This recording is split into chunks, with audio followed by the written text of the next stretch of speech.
এখানে বলছে যে জোড়ায় সাশ্রয়ী হই সঞ্চয় করি কাজে জোড়ায় কাজে নির্দেশনা। ধরো তোমার বাসার জন্য একটি পড়ার টেবিল বানানোর চিন্তা করেছো। টেবিলটি বিশেষ বৈশিষ্ট্য হচ্ছে দৈর্ঘ্য প্রস্থ সমান হবে। টেবিলটি বানানোর খরচ তুমি তোমার প্রতি মাসে হাত খরচের টাকা থেকে সঞ্চয় করার মাধ্যমে সংগ্রহ করার সিদ্ধান্ত নিয়েছো।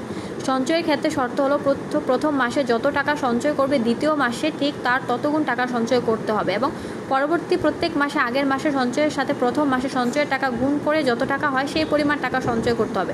এক্ষেত্রে বিষয়টি এমন যে প্রতি মাসে যদি তুমি 3 টাকা সঞ্চয় করে তাহলে এর 3 গুণ অর্থাৎ 3 গুণ 3 ইকুয়াল 39 সঞ্চয় করতে হবে। এবার প্রত্যেকে নিজের খাতায় নিচের প্রশ্ন উত্তর লেখো। সঞ্চয় হিসাব ছক আকারে লিখবা। এখানে হচ্ছে যে তুমি ওই যে ছক করবা, ছক করে প্রত্যেক মাসে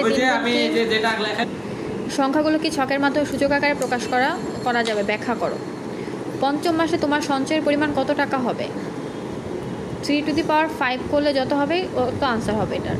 4 তোমার পরিকল্পনা অনুযায়ী টেবিলটি তৈরি করতে কত মাসে সঞ্চয় করার প্রয়োজন হবে? 3n মানে মাসের সংখ্যার সাথে গ্রেটার দেন তোমার টেবিলের খরচ যত হয় তত বেশি হইলে হবে। কাজ 2 পরিমাপের দক্ষতা বাড়ায় দলগত কাজে নির্দেশনা। কাগজ কেটে একটি ত্রিমাত্রিক মডেল তৈরি করতে হবে যার দৈর্ঘ্য প্রস্থ উচ্চতা সমান থাকবে। দলগতভাবে কাগজটি পরিকল্পনা করো এবং সবাই মিলে মডেল তৈরি করো। এবার প্রত্যেকে নিজের খাতায় নিজের প্রশ্নগুলো উত্তর লেখো। তৈরিকৃত মডেলটি কী ধরনের জ্যামিতিক আকৃতি ছিল? যার দৈর্ঘ্য প্রস্থ সমান হয় সেটা একটা ঘনক কিউবিক।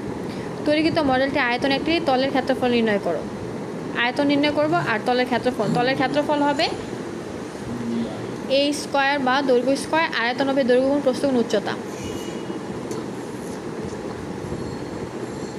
তারপর একক কাজ 1 দলগত কাজের মাধ্যমে তৈরিকৃত মডেলটি একটি পৃষ্ঠের সমান কাগজ কেটে নেবে। নিচের সূত্রগুলো দেখে মাধ্যমে প্রাপ্ত যে কোনো সূত্র বেছে নাও। তবে উক্ত কাগজটি রং করে একটি মডেল তৈরির মাধ্যমে তৈরি করো। সূত্রগুলো হবে যে কোনো একটা সূত্র a + b² a - b² + 4ab a - b + b² - 4ab a² + b² a + b² - 2ab।